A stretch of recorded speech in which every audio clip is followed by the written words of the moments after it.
Hello students, welcome to EPG Patashala. I am Dr. K.R. Rammohan, Associate Professor, Head Department of Anthropology, Sikkim University. Today we are going to talk about a module on nature, man, spirit, complex, exogenous process. This module comes under paper Indian Anthropology. Before we go this module, let us see what are the learning objectives. From this module, we will able to know about the social cultural phenomena of nature, man, spirit complex among Indian society and the exogenous processes. To learn the factors responsible for culture change.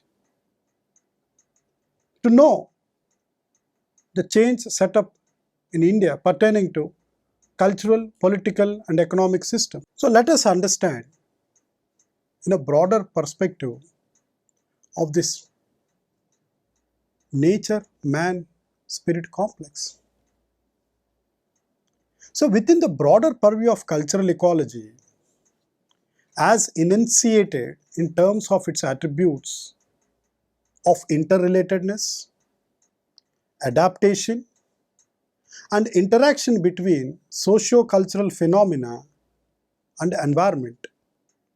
However, an added dimension of cultural ecology is the analysis of spirits and other religious attributes. So in their relationship to man and his culture on one hand and nature on the other hand.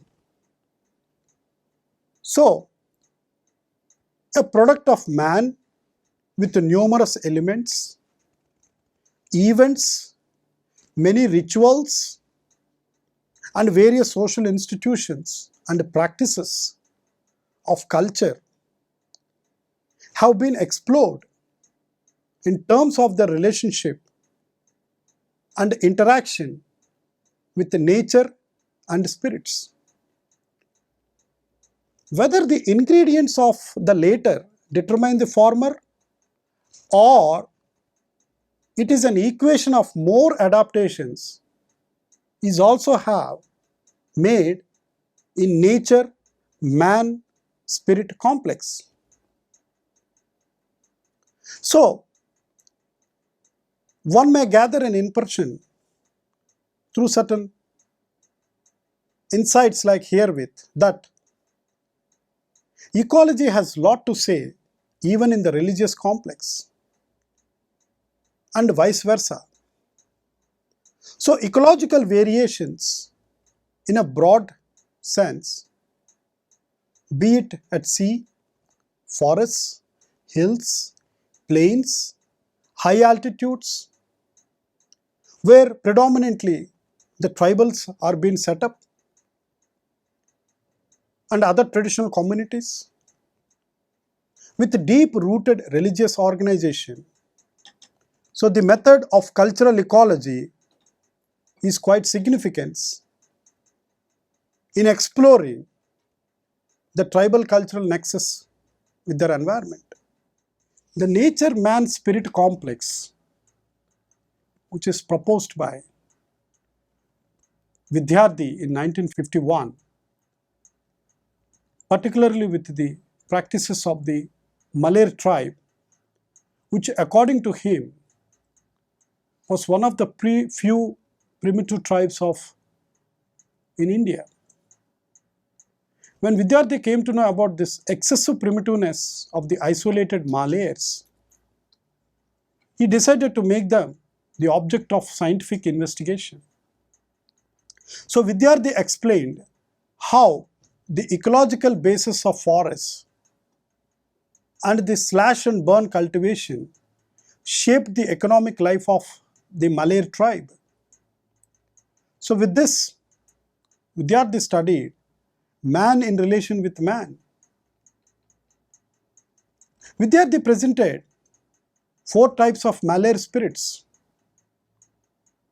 the Gosian, the benevolent spirits, the Ji Ukra spirit, the ancestors, the Alchi, the evil spirits, and the Chargani, the spiritual power of witches or the witchcraft, in a framework of sacred geography, sacred performances, with sacred specialists. So, nature, man, and spirits, they interact with necessity. So, this was the basis of the famous concept of nature, man, spirit complex proposed by Vidya-mitra.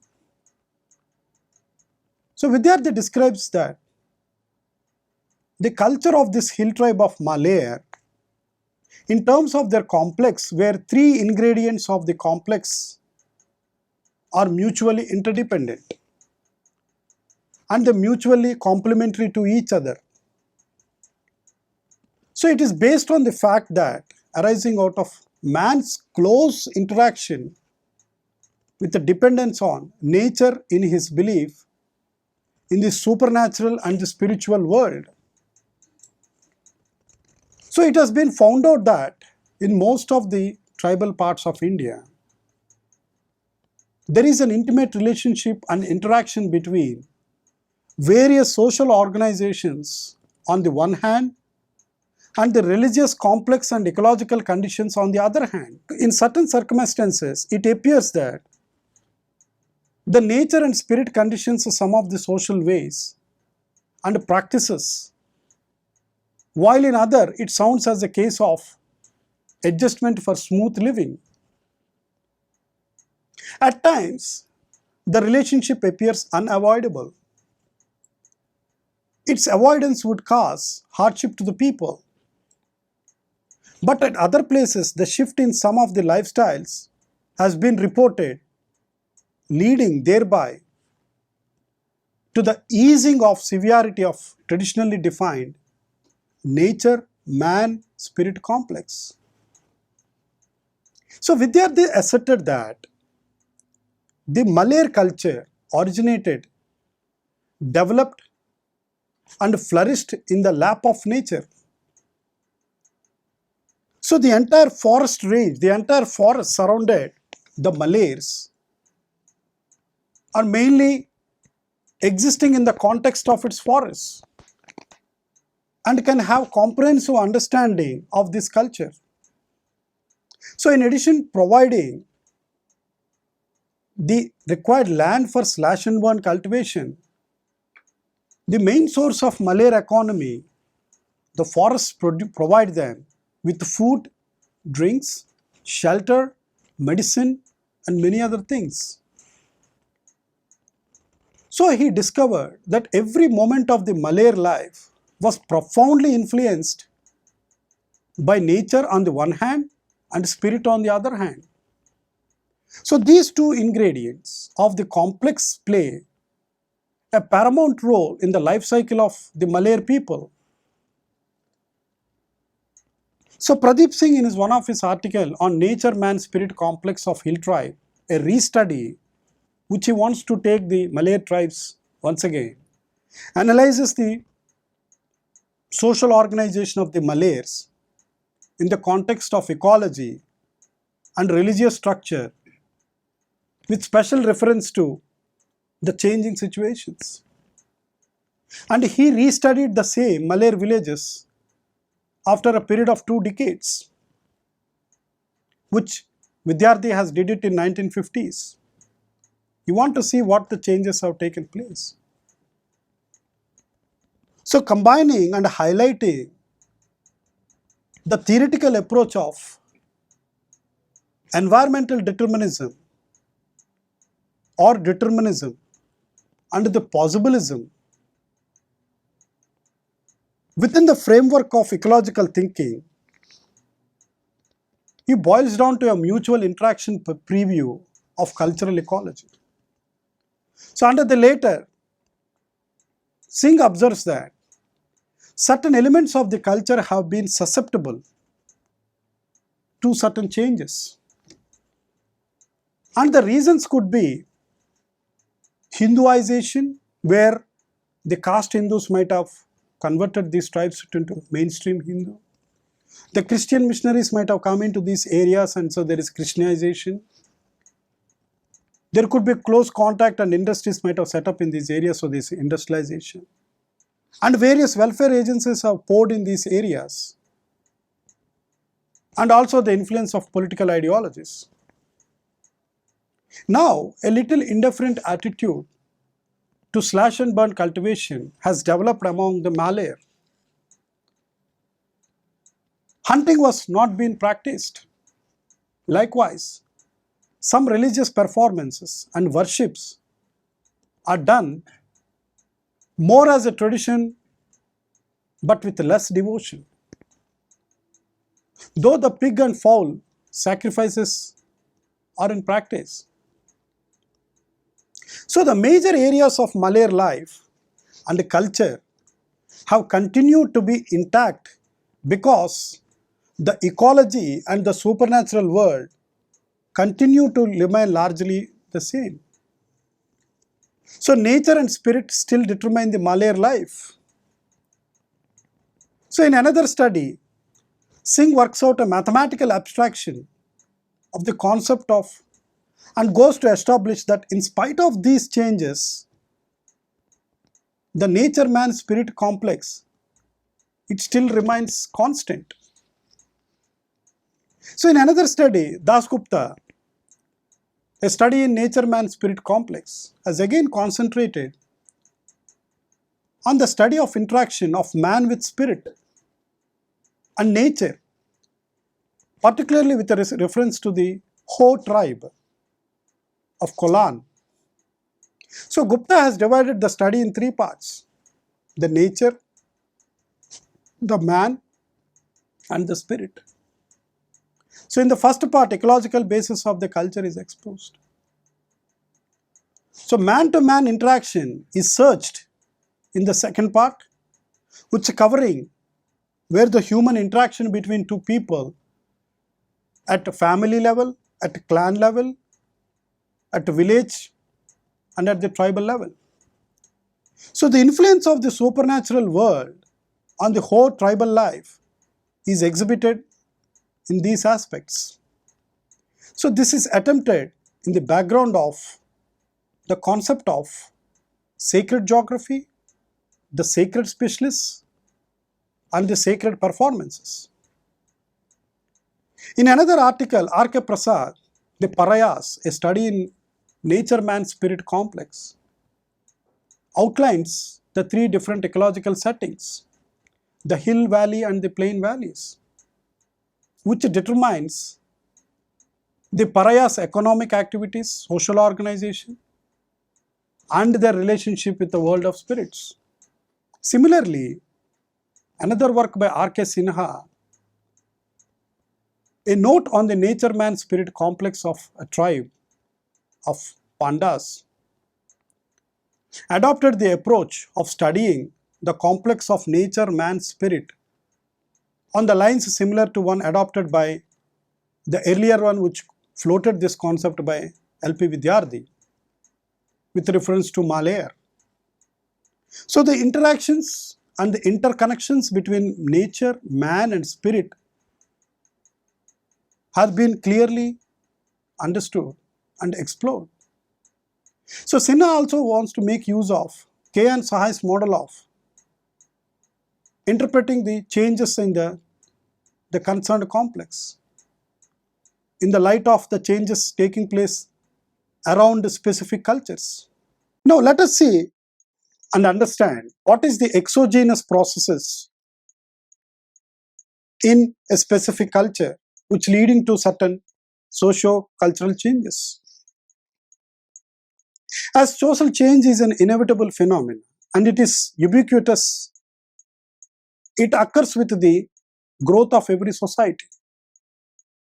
As the developments in the political, economic and science and technology come through, the society will certainly undergo a number of changes and they will try to adapt to the new developments which are occurring at periods of time. Hence, there is no society can remain stagnant and isolated with these kinds of changes that are taking place at regular intervals in many spheres in the world. And how can they avoid contact with other societies or socio-political economic systems? And there is also an inherent desire in every group or society to grow and move ahead and progress in their own way. So in this process, a society undergoes transition from a simple to complex system of organization, values, institutions, and the given set of customs. Hence, the change differs in its volume, the degree, the pace, and the quality from society to society depending upon various factors. Perhaps which kickstart the change and the prevailing general cultural circumstances in which factors happens to operate. Hence, the exogenous processes are the processes which brings these different set of socio-cultural changes in Indian society due to various external factors. So the recent trends of change in societies has been due to specifically the man-made factors like industrialization, resultant commercialization, urbanization, and more recently, the phenomenon of globalization, which has been the catalyst in a quick and speedy transformation of the developing nations in all the third world countries. Though Indian society, which is based on the caste system, which is perceived and understood as a closed society where certain sections of the caste cannot move socially. So there is social mobility is restricted. And it gives to a changeless society when we take in this society from within the framework of caste system. But within the framework of this caste system, some kind of mobility was observed by M.N. Srinivas by using the term Sanskritization to denote any such type of process, social change occurs from one social order to another social order, either by imitating the upper caste or started to reorienting their lifestyles basing on the dominant caste, or with the model of Westerners, what we call Westernization, which clearly describes this process. Let us understand the process of modernization as an exogenous process. Modernization is a kind of social change in where a traditional society inclines to develop new patterns of conduct in response to new challenges of the new age.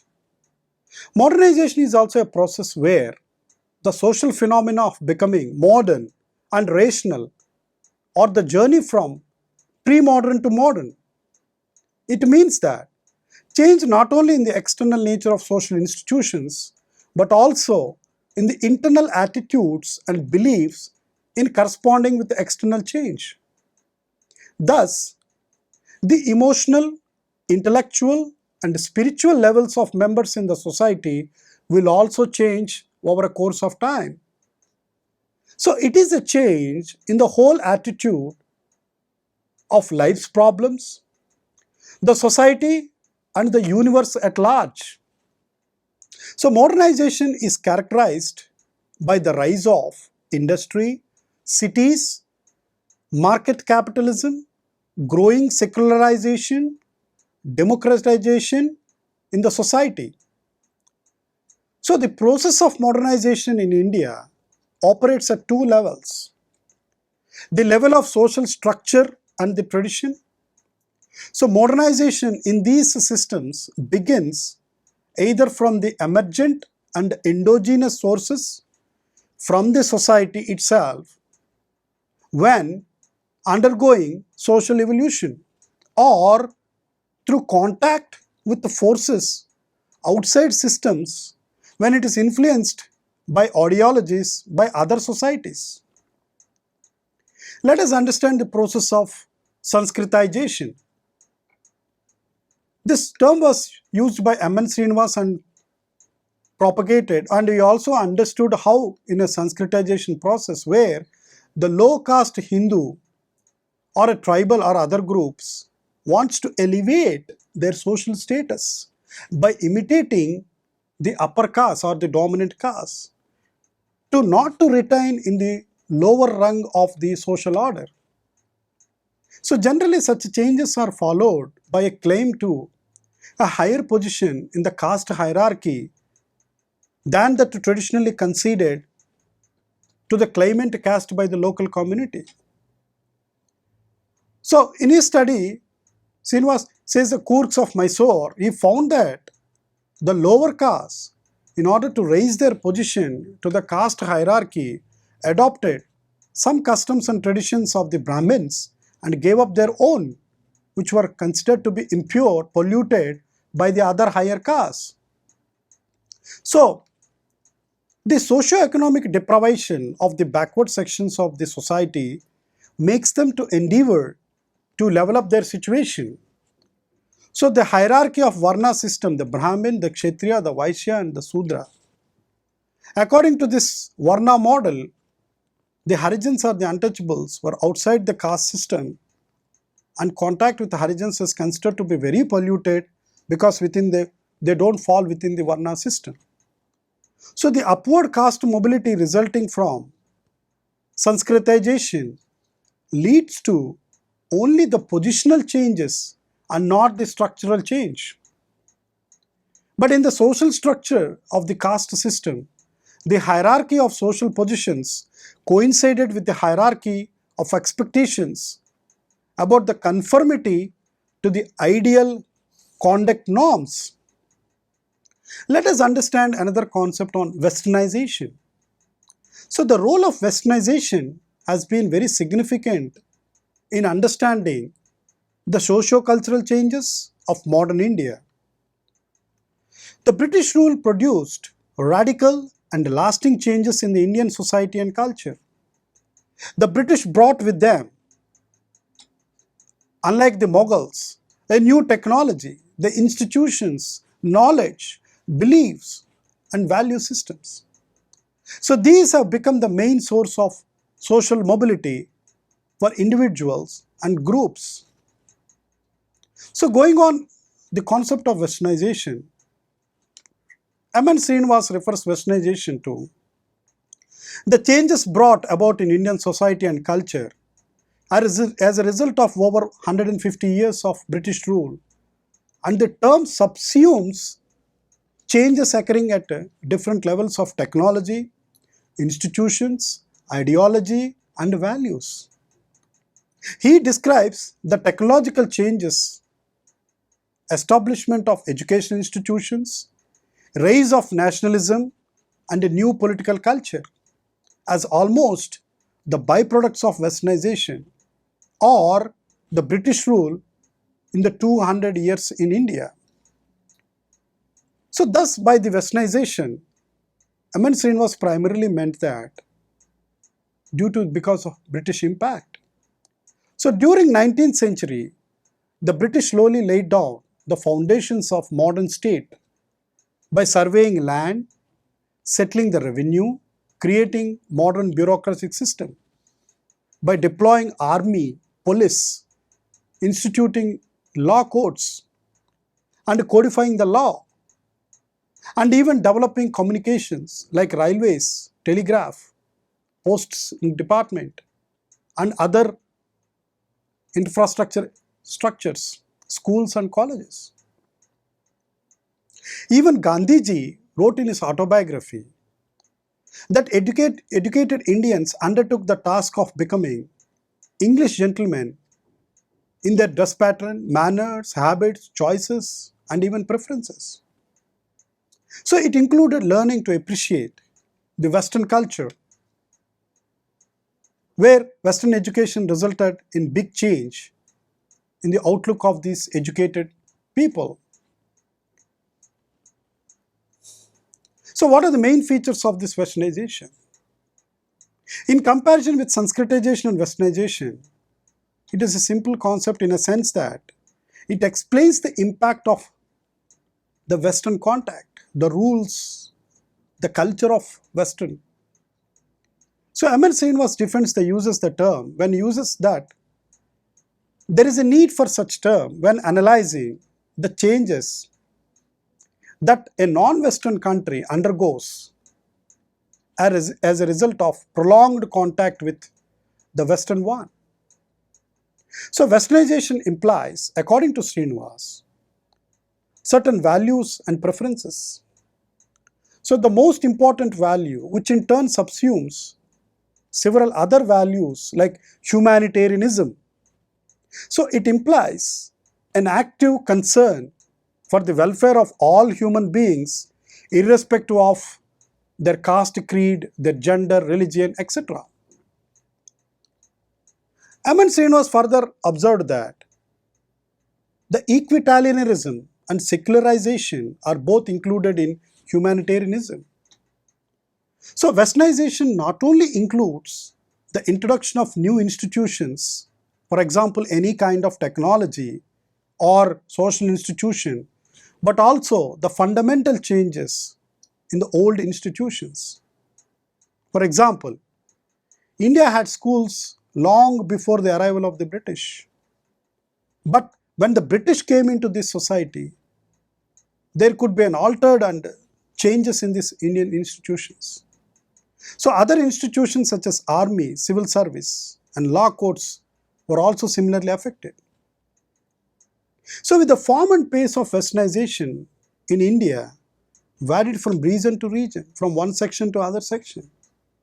So one group of people became more Westernized, the other group did not become much Westernized. They took only some technology, the others could not take technology. So it is relative way in terms of when we say Westernization. The higher caste people could not take much Westernization, the lower caste people could take more Westernization. So in a sense, according to Srinivas, Westernization should be understood how social groups in India have embraced Westernization to their own context and levels. So according to Srinivas, Westernization pervades the both political and cultural fields also. So he writes in the political and cultural fields, Westernization has given birth not only to nationalism, but also to revive the communalism, casteism heightened, and linguistic consciousness and regionalism. So to make things further, the revivalist movements have used Western type of schools and colleges. Then Srinivas claims that the term Westernization, unlike modernization, is basically ethically neutral. Its use does not carry the implication that whether it is good or bad, but whereas modernization has pervaded all sections. Hence, Srinivas opines that the increase in the Westernization does not retard the process of Sanskritization. Both go on simultaneously. And to some extent, the increase in Westernization accelerates the process of Sanskritization. The telecommunication, the media, the infrastructure will all give the Western impact of India. More organized religious pilgrimages, meetings, caste solidarities, which were not possible in the past. So, the term Westernization is preferable to modernization. So he contends that the modernization presupposes a rationality of goals, which in the ultimate analysis could not be taken for granted since human ends are based on value preferences and rationality could only be predicted of the means, not of the ends of given social action. So he considers the term modernization as subjective and westernization as more objective. Let us understand the process of globalization. What does it mean? So globalization is a social process in which the constraints of geography and social and cultural arrangements recede and in which people become increasingly aware that they are receding, according to Malcolm Waters. Thus, in the process of globalization, physical distance and obstacles have become less important in communication and exchange in social, which includes political, economic, and cultural matters. 50 years ago, mobility was more of village to the cities. Then it increased from cities to cities, from region to region. Now it has become extended from country to country. So there are many features of globalization process. It encompasses all kinds of economic transactions, political interconnectedness, and global capitalism. And we know that people and objects are conveyed around this world more swiftly than in the past. This is due to technology. Thus, global dimension to the contemporary life in terms of economics, politics, and culture is visibly seen. So, with the increase in the various levels of interaction, reactions, and responses occurs within no time. Hence, the interplay at local, state, national, international levels has affected both the action and the identity. So, the consequences of globalization among people in India are perceived now in economic, political, and cultural fields. Featherstone, in his work, gives an example of cultural globalization, meaning that the development of global financial markets in which the main actors share many businesses and lifestyle norms and values. For example, the international frame of reference in leisure as well as work, and some other areas of consumption like the fast foods, the world cars, etc., have become more globalized due to expansion of this global capital which is flowing from one country to another country. However, cultural globalization does not mean that cultural differentiation does not exist, meaning though there is globalization, but at some levels cultural differentiation is also existing. So globalization has been associated with key areas of change in culture, language, traditions, market, politics, and economics. Now, when we hear this word globalization, it gives different connotations to different people. This is how we take it. You may take globalization in some way. I may take globalization in my own way. For some people, globalization means movement of language. It is a movement of ideas. People are on the move and products are moving from one part of the world to other part of the world. And some see this is a dominance of the multinational corporations, where they perceive that these multinational corporations are destroying the local cultural identities because they put their business into these countries and they're trying to dominate their process of style into the local communities. Hence, the term globalization has been associated with any such areas of change. which have led to a marked transformation of the given world order. So at the political level, the process of deregulation and liberalization has led to an apparent diminution of the state and a general assumption that all states, wherever they must come from, become democratic and secure good governance for its own people. Well, at the level of economy, globalization has been associated with a trend towards increasing economic liberalization. So this has reflected in free trade and more deregulated labor, goods and financial markets. Let us summarize the three important concepts of nature, man, spirit complex, the exogenous processes, the process of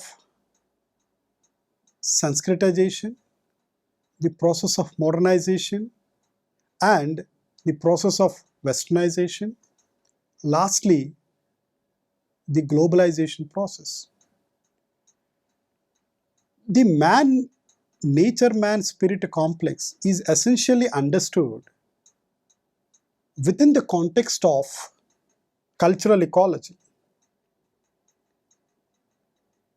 And the main proponent of nature man spirit complex, as given by L.P. Vidyarthi, which he talks of how the Malay tribe is in relationship with the given immediate environment, and how the processes of culture at one level, environment at one level, influence human interaction, and how they weave around themselves these concepts of nature at one level and spirit at another level.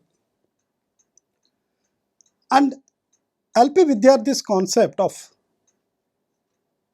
nature man spirit complex has given a new dimension and understanding that various scheduled tribes and other traditional groups, how they incorporate and adapt to particular environments, and with this kind how they can make a different kind of social structure. And these things are basically understood within the framework of cultural ecology by looking at two theoretical paradigms of the environmental determinism and the possibilism. How best we can understand whether this nature man spirit complex is related to the environmental determinism or to the possibilist theoretical paradigm.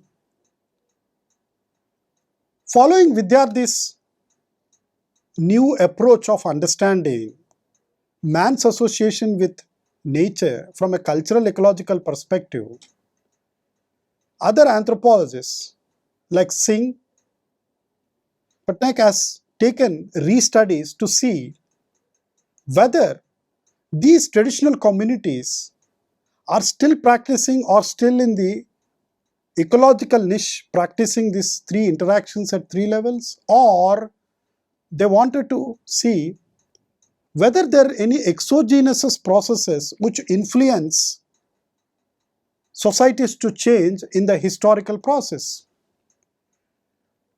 Within that context, M.N. Srinivas wanted to study how a particular caste groups change itself from a lowest position to highest position, what we call the social mobility, through a process called Sanskritization. Meaning that no, given the rigid caste social structure, any social group cannot alter its social status, though the identities may remain same. Hence, He proposed this model saying that this is only possible through imitation of the dominant or upper caste.